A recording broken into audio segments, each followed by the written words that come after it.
तीजा के तिहार है नजदीक आगे है, बहनी है मोर रस्ता ला जोहत होही। तीजा के तिहार है आगे है, मोरो भैया है लेहे बर आवत होही।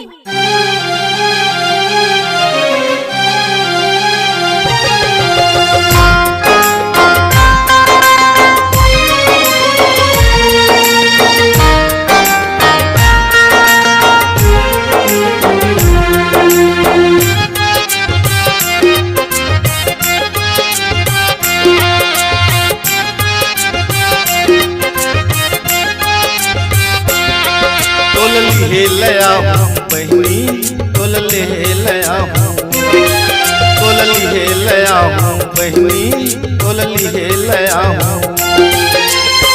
तीजा के तिहार आगे बहनी के सूद लागे, तीजा के तिहार आगे बहनी के सूद लागे, रस्ता जो होती होई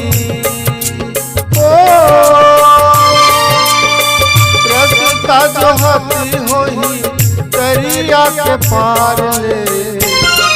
तोल लिए लया हूँ बहनी, तोल लिए लया हूँ, मोल लिए लया बे भैया, मोल लिए लया बेगा।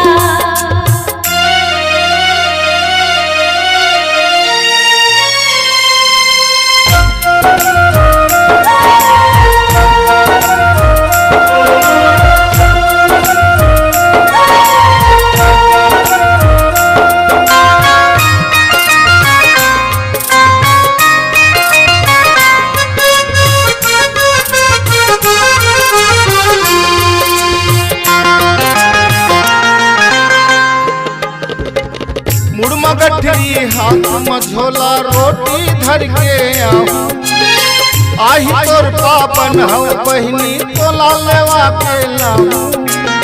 मुड़मा गठरी हाथ में झोला रोटी धर के आऊं, आही तोर पापन हूँ बहनी तोला लेवा के लाऊं। ताई दादा कसमय है, ताई दादा कसमय रोहू तोर दुलार। तोल लिए लया हूँ बहनी, तोल लिए लया हूँ, मोल लिए लया बे भैया, मोल लिए लया बेगा।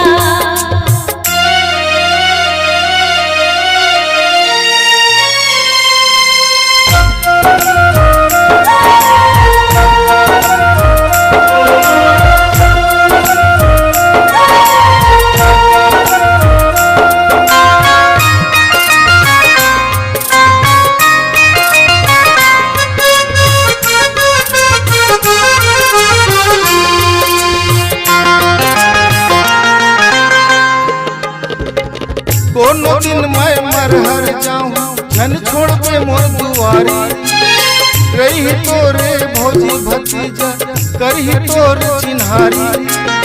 कोनो दिन मैं मरहर जाऊं जन छोड़ के मोर दुआरी, रही तोरे भौजी भतीजा करही तोर चिन्हारी। दाई दादा कसई तोर, दाई दादा कसई तोर रोही वो दुलार। तोल लिए लया हूँ बहनी, तोल लिए लया हूँ, मोल लिए लया बे भैया, मोल लिए लया बेगा। तीजा के तिहार आगे बहनी के सूद लागे, तीजा के तिहार आगे बहनी के सूद लागे, रस्ता जो होती होही रस्ता जो होती होही दरिया के पार ले। तोल लिए लया हूँ बहनी, तोल लिए लया हूँ, मोल लिए लया बे भैया, मोल लिए लया बेगा। तोल लिए लया हूँ बहनी, तोल लिए लया हूँ, मोल लिए लया बे भैया, मोल लिए लया बेगा। नमस्कार दोस्तों, नए नए छत्तीसगढ़ी गाने सुनने और देखने के लिए हमारी वीणा म्यूजिक को सब्सक्राइब करें और बेल आइकॉन के बटन को क्लिक करें।